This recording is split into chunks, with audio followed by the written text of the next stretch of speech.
नमस्कार, वंदे मातरम। मैं हूं श्यामगिरी। आप देख रहे हैं हमारा चैनल मुद्दा भारत का। मुद्दा भारत का यानी मुद्दा आपका। मुद्दा है महाराष्ट्र की राजनीति में मनोज जरांगे का। जी हाँ, मनोज जरांगे एक बार फिर से उपोषण में बैठने जा रहे हैं और हम लगातार कहते आ रहे थे कि मनोज जरांगे की कहानी खत्म हो गई है, लोकसभा में कोई असर नहीं होगा। लेकिन असर हुआ है, ऐसा देखने में मिल रहा है, क्योंकि मराठवाड़ा की जितने सीटें थी वो बीजेपी के पूरी खिलाफ हो गई और साफ हो गई है। तो अब जो है फिर से अब मनोज जरांगे एक्शन में आ रहे हैं, फिर से आंदोलन पे आ रहे हैं। तो क्या इसका असर अब विधानसभा पे देखने को मिल सकता है? इन्हीं सब विषयों पर हम चर्चा करेंगे हमारे सहयोगी अनिल थत्ते जी से और जानेंगे कि मनोज जरांगे का जो मामला है कैसे सुलझा पाएंगे महायुति सरकार।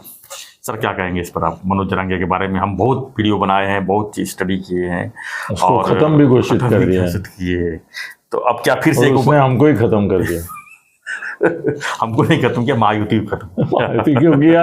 और हम जो बोले वो झूठ साबित हुआ। जी, जी, जी। भाई उसने पूरा मराठवाड़ा उल्टा पाल्टा कर दिया। जी, मराठवाड़ा में पंकजा मुंडे हार गए। हाँ, भीड़ का सीट जो है नहीं जाना चाहिए। उसे फडणवीस साहब खुश हुए होंगे, मगर फिर भी सीट तो गई ना एक। तो मनोज जरांगे का इफेक्ट तो रहा। एक सीट थोड़ी गई सर। हाँ, बस 6 गई। खाली भीड़ की थोड़ी गई है। नहीं, बहुत सारी गई। सर कैसे हुआ कि एक जरांगे नाम का आदमी ने 6 सीट गिराई। फिर वो जो प्याज होता है ओनियन, उसने 6 सीट गिराई।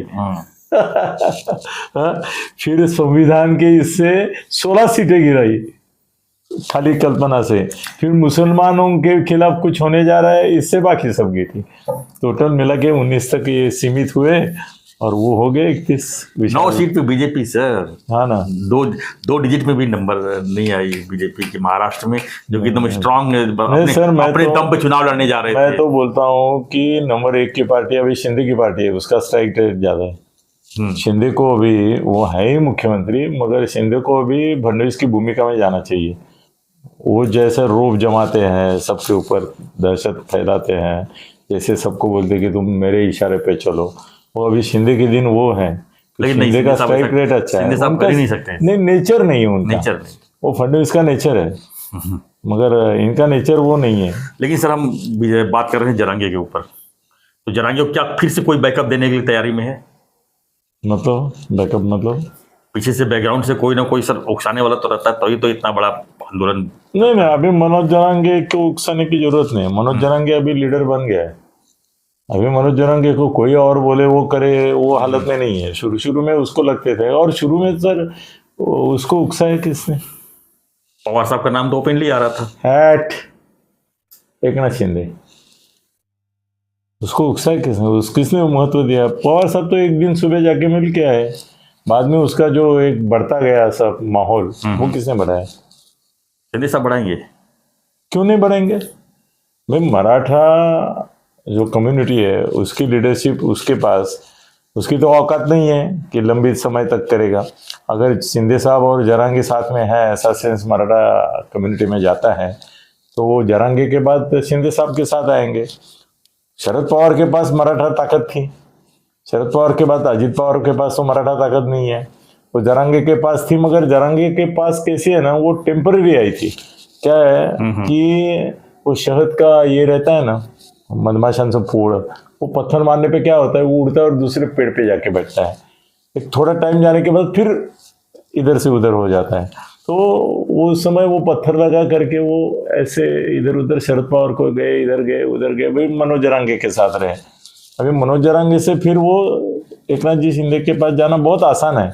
जरांगे भी खुद आ जाएगा। सर, जो तुम्हारा नीतीश कुमार इनके बारे में गाली बकता था, वो कल पाँव चाट रहा था मोदी जी के, चाट रहा था ना। जीभ निकालना ही बाकी था, बाकी तो सब किया था उसने। तो अभी नीतीश जी के बारे में एक और खबर आई है कि उनको तो पीएम का ऑफर था इंडिया में। सही, इंडिया में ऑफर देने को क्या, मैं आपको ऑफर देता हूँ, चलो पीएम बनाता हूँ। मेरी औकात है क्या? मेरे पास नंबर है क्या? तुमको पीएम बनाता हूँ ये बोलने में क्या मतलब है? ये तो ऐसा है कि उघड्याकडे नागडं गेलं, नागडं कुरकुडून गेलं, त्यातलं तो उसको कोई वो ऑफर का सवाल नहीं है। अगर कोई पागल बोलता है कि इनको ऑफर था, तो ये ऑफर तो ये ऐसा था, स्मशान में आके जला लो खुद को।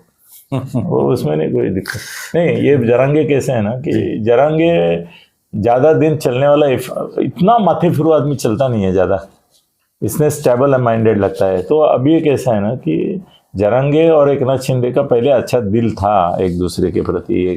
अभी भी मेरे को लगता है कि ये जो हुआ है उसमें जरांगे को जेल नहीं हुई, उसके खिलाफ इतने एफआईआर दाखिल हुए। सरकार अगर चाहती थी तो उसको अंदर ले सकती, क्यों नहीं गए? वो भी एक रिस्क था। नहीं, रिस्क नहीं था सर। सर केजरीवाल को अंदर डाला तो कुछ नहीं हुआ देश में हिंसाचार। केजरीवाल से बड़ा है क्या मनोज जरांगे?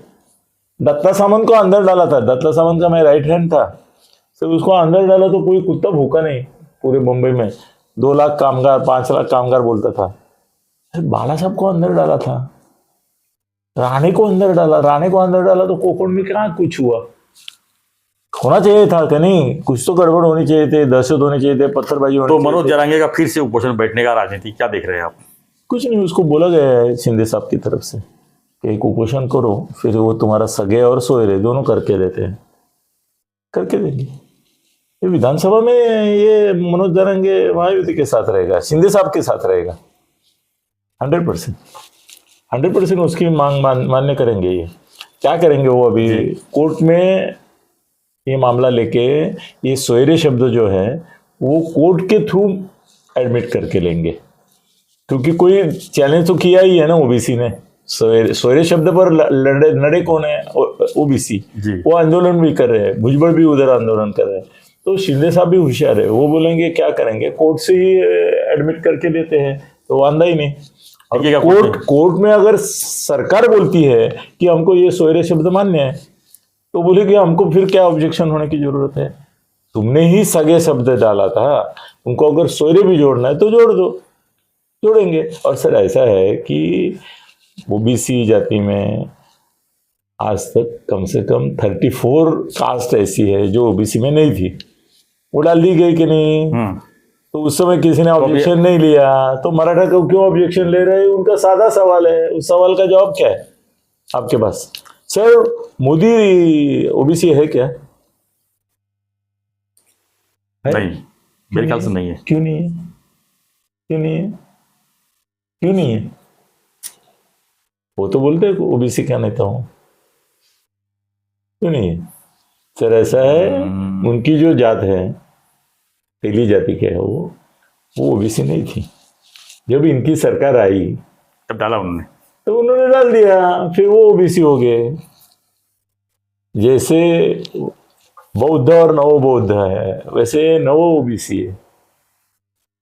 तो ये नवो ओबीसी में इनको डाल लेंगे सबको, मराठा को। इतनी जाति डाली है, हर एक डालने से क्या फर्क पड़ता है? 2-5 करोड़ इधर आ गए और खुश हो गए, सरकार के पीछे आ गए, बस है ना। आपने को क्या करना है? ऑब्जेक्शन ले सकता है ओबीसी, वो लेंगे, वो कोर्ट में जाएंगे। मगर सरकार ने ही भूमिका ली कि भाई अभी सरकार नड़ा हुआ है, सरकार सोयरे के लिए तैयार नहीं है क्योंकि फडणवीस तैयार नहीं है, और फडणवीस तैयार नहीं है क्योंकि ओबीसी उनका बेस है, वो डिस्टर्ब होगा करके। फडणवीस की वजह से ये सब मामला भड़का हुआ है। फडणवीस अगर इसमें नहीं होते ना तो ये ब्राह्मण, ओबीसी, बीसी और मराठा ये लफड़ा भी नहीं होता था।